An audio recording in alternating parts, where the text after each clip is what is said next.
Professor Jayashankar Telangana వ్యవసాయ విశ్వవిద్యాలయం వారు అందిస్తున్న వాతావరణ ఆధారిత వ్యవసాయ సూచనలు ఇప్పుడు తెలుసుకుందాం.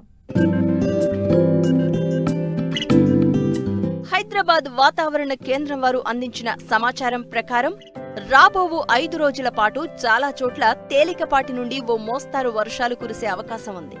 పగటి ఉష్ణోగ్రతలు 31 నుండి 37 డిగ్రీల సెల్సియస్ మధ్య మరియు రాత్రి ఉష్ణోగ్రతలు 22 నుండి 27 డిగ్రీల సెల్సియస్ మధ్య నమోదు కావచ్చు. 5 రోజులు తెలంగాణలోని పలు జిల్లాల్లో అక్కడక్కడ ఉరుములు, మెరుపులు, ఈదురు గాలులతో కూడిన వర్షాలు కురుస్తాయి.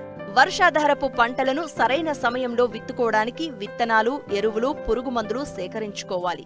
వేసవి దుక్కుల వలన భూమిలో నిద్రావస్థలో ఉన్న పంటలపై చీడపీడలు కలిగించే పురుగులు, తెగుళ్లకు చెందిన వివిధ దశలు భూమిలో నుండి అవి బయటపడి అధిక ఉష్ణోగ్రతలకు చనిపోతాయి.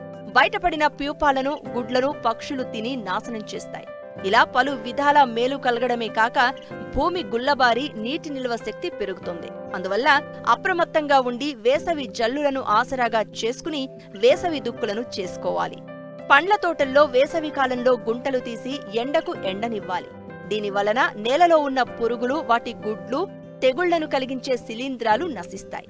ఆ తర్వాత పండ్ల మొక్కలు నాటుకోవడం మంచిది.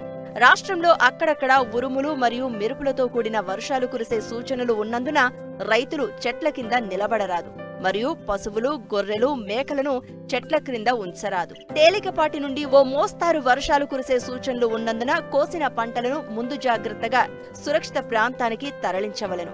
మార్కెట్కు తరలించిన ధాన్యం తడవకుండా టార్పలిన్తో కప్పి ఉంచవలెను.